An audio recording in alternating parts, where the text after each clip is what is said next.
Hey everyone, welcome back. It's time for my week 11 update.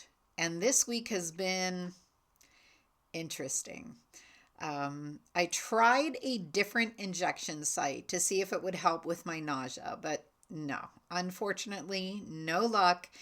Instead of the nausea kicking in on day 2 like it usually did, it hit me just a few hours after the shot and pretty much stuck around for the long haul. But that's not even the weirdest part of the week. So here's where things got a little wild. I was helping my husband clear branches after a storm rolled through our area. And later that day, while I was getting ready to shower, I noticed something unexpected. I had a tick embedded on my chest. Yeah, that happened. So stay with me. I promise this ties back into the GLP-1 journey. Now, I won't go into all the tick details here, but I did post a video about it on my RV channel, the Orderly RV. So if you spend time outdoors at all during tick season, so anytime the weather's warm, if you're outside, you should probably check that video out. I cover removal tips, aftercare, and what to watch for afterwards. So super useful stuff, and it's definitely something you may want to alert yourself to because this year the ticks have just been terrible. So why bring this up? Why talk about a tick bite on a GLP-1 update? Well, because when you get bitten by a tick, and you live in a high-risk area like I do, which is in the northeastern part of the United States, doctors usually prescribe something called Vibramycin. It is an antibiotic used to prevent Lyme disease and Rocky Mountain spotted fever. And guess what one of the most common side effects is? Nausea. You can't make this up. If it wasn't for bad luck, I would not have any kind of luck at all.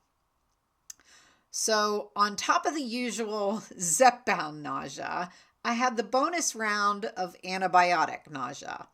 It was rough.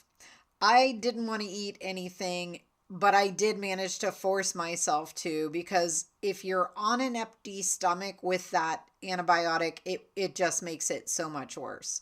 So I can laugh about it now, but oh my gosh, it was not a pretty week.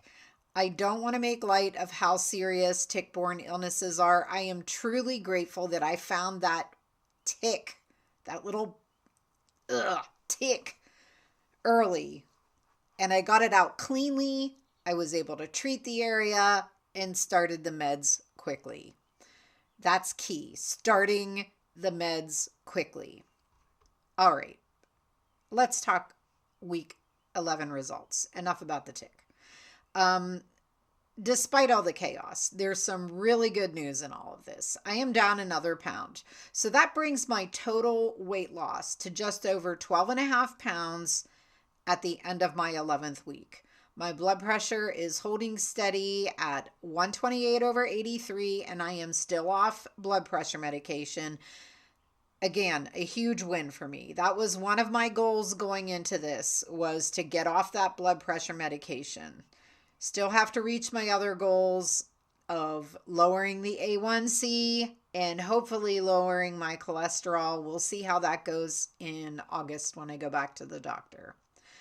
So if you stuck around through the tick bites, the nausea, and the bonus antibiotics spiel that I just gave you, you deserve a medal.